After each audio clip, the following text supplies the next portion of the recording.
हमें जीवन के विभिन्न पहलुओं पर विचार करने का मार्ग प्रदान करती हैं। धर्म का मार्ग। भगवद गीता में कहा गया है कि मानव जीवन में धर्म का पालन करना महत्वपूर्ण है। धर्म के मार्ग पर चलकर ही व्यक्ति सच्चे सुख और शांति को प्राप्त कर सकता है। कर्म और फल। भगवद गीता में बताया गया है कि मनुष्य का कर्म करना उसका धर्म है, परंतु उसका फल उसे बिंदु तक नहीं आता।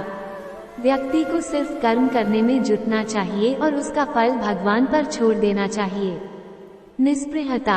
भगवद गीता में बताया गया है कि एक साधक को निष्प्रिय होना चाहिए, अर्थात उसे फलों की आकांक्षा नहीं होनी चाहिए।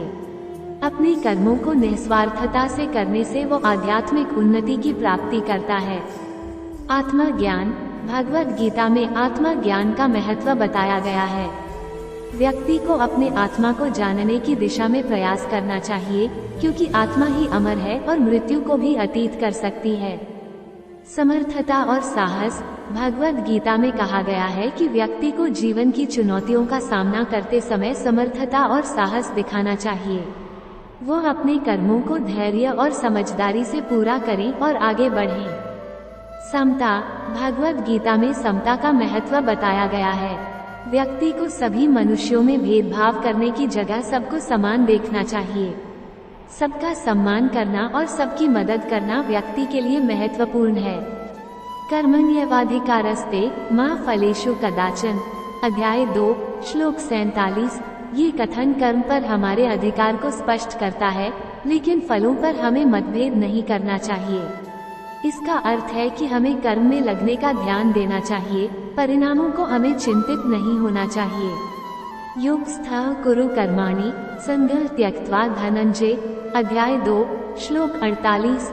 इस श्लोक में बताया गया है कि हमें योग में स्थित रहकर कर्म करना चाहिए और आसक्ति को छोड़ देना चाहिए।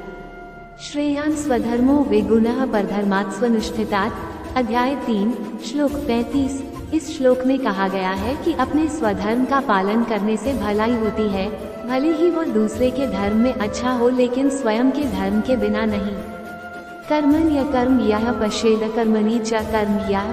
अध्याय 4 श्लोक 18। इस श्लोक में बताया गया है कि जो व्यक्ति कर्म में कर्म को देखता है और कर्महीनता में भी कर्म को देखता है, वो सच्चे ज्ञान को प्राप्त करता है। यद्यदाचरति श्रेष्ठस्तत्तेवेत्रो जनः स यत् प्रमाणं कुरुते लोकस्तदनुवर्तते। अध्याय